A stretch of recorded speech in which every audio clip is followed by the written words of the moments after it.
Hi Sagittarius, I'm Jude. Welcome to your weekly reading. Sagittarius, this is a reading for the week of the 1st of April.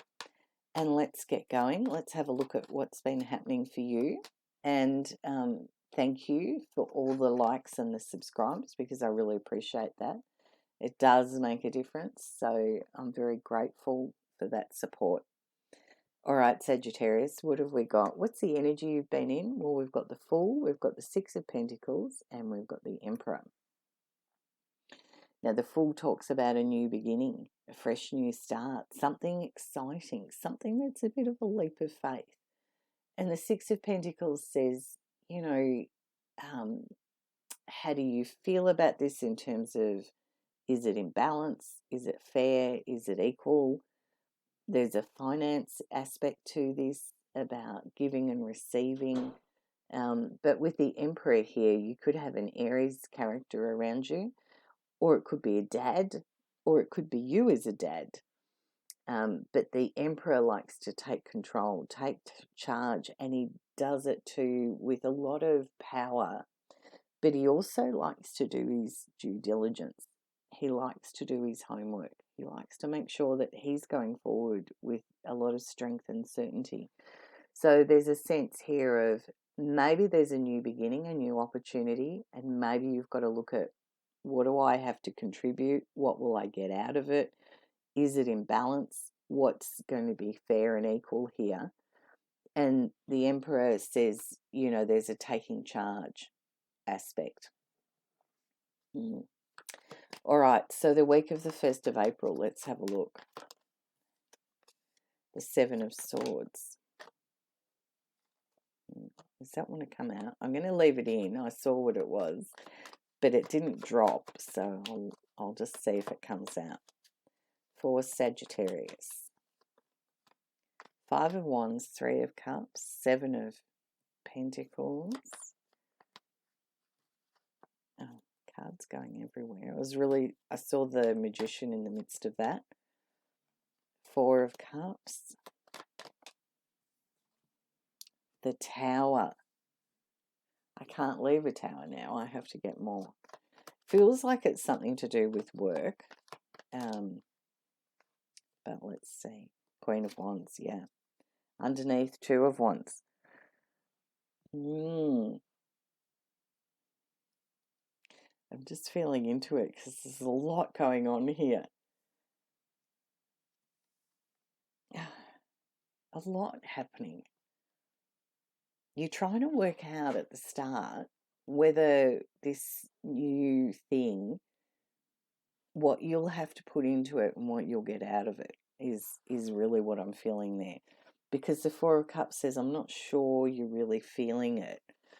And then you get into this energy of maybe there's a little bit of compromise. Maybe you're working out whether there'll be enough of a return on your investment of yourself maybe, or your finances.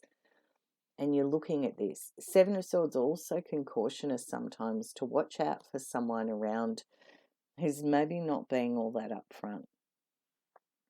So just stay alert to that. It can have a couple of meanings, that Seven of Swords. And the Seven of Pentacles is definitely, yeah, you weighing up, you know, with what I've got to put in or what I choose to put in. Will I get the return I expect? You know, not sure.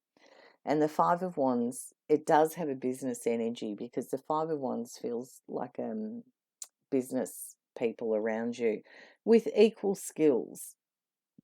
But the Five of Wands is they're equal but different.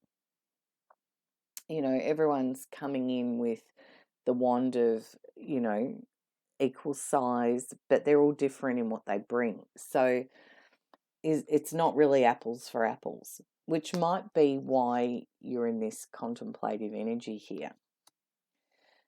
So it's like you're in all that, and not in it doesn't feel like there's any real, but then we've also got the Three of Cups, which is three people coming together and going, yes, this is good, this is exciting.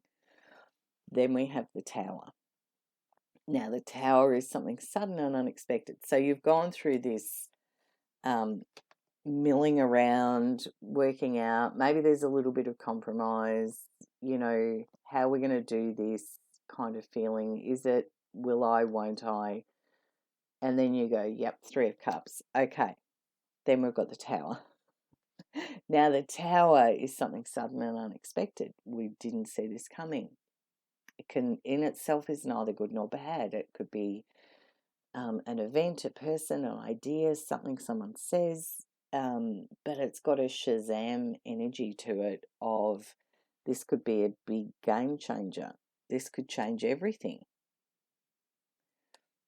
And then Sagittarius, we have the Queen of Wands. Now the Queen of Wands is very confident, very charismatic, listens to their intuition, is very good, very confident, and says, I back myself. Queen of Wands is also very strong Sagittarius energy because it's a wand of fire sign. So Sagittarius, Aries, Leo. So it's like this could be very exciting game changer energy. Something that makes a huge difference.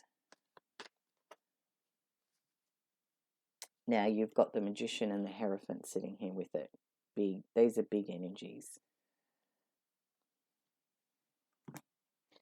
The Magician and the Hierophant. Now the Magician reminds us that you've got the power when we work with our tools, our resources, our capabilities, and we get very clear and we've got a strong intention and we take inspired action, how we can potentially bring things into being and achieve our goals. And the Hierophant can talk about dealing with big governments, corporations, big organizations like universities, religious organizations. They're big structures out in the world. So maybe you're calling in, maybe you get the potential or the possibility to bring in a big client, because it does feel like it's got a business aspect to it. So what will help you? What will help Sagittarius this week? It's a very exciting energy. Oh, the Wheel of Fortune. And the 10 of Pentacles. Oh my goodness, Sagittarius. The Tower feels like a very positive tower, I'm going to say.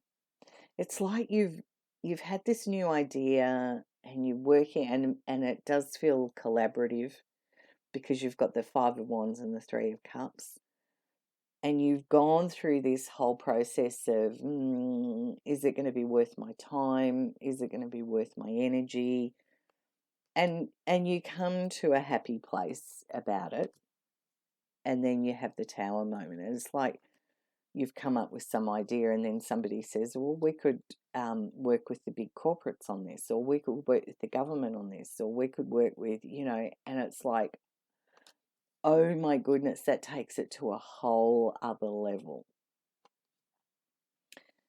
Because the Wheel of Fortune and the 10 of Pentacles together is a very fortuitous, prosperous new energy showing up here, according to these cards today. Abundance, wealth, lots of resources. It feels fabulous. So Sagittarius, something big is on the brew here, according to these cards. Let's have a look. We're going to close your reading out with a message from Spirit.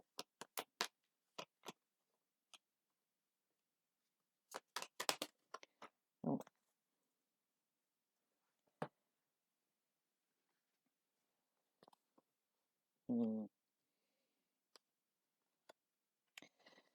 Be brave, be strong. The Strength card. Have courage. The Fool, it's a big leap of faith. So the Fool has repeated twice. There's a massive feeling here of, I don't know how this is going to work out. Am I going to take this leap of faith? Is there risk? Maybe. Am I being naive? Maybe. You'll have to look at that Sagittarius and work that out. The Four of Swords encourages you to get out of your head, give yourself a little bit of a rest, bit of time out if you can. It's like when all this unfolds, or if it unfolds, remember they're general. This may or may not resonate for you. But the Four of Swords would say give yourself a little bit of cocoon time where you kind of say to everyone, okay, give me 24 hours if you can, or 4 hours, or whatever you can, because it's big and it's something that, should you choose to do it, will take a bit of courage. Of course, you've got that Sagittarius, and it is a bit of a leap of faith. So give yourself a little bit of time to just process it. Go and, what the Four of Swords talks about is going and meditating, or sitting under a tree, or going for a hike in nature, or listening to some music that is gentle and lets your thoughts go out of your head for a little bit, and just process and let it filter down, and give yourself a bit of time out of your mind so that you can feel how you want to go forward. It's big week. Okay, Sagittarius. That's it. That's what I can see in the cards this week. Bye from me, and I'll see you next week.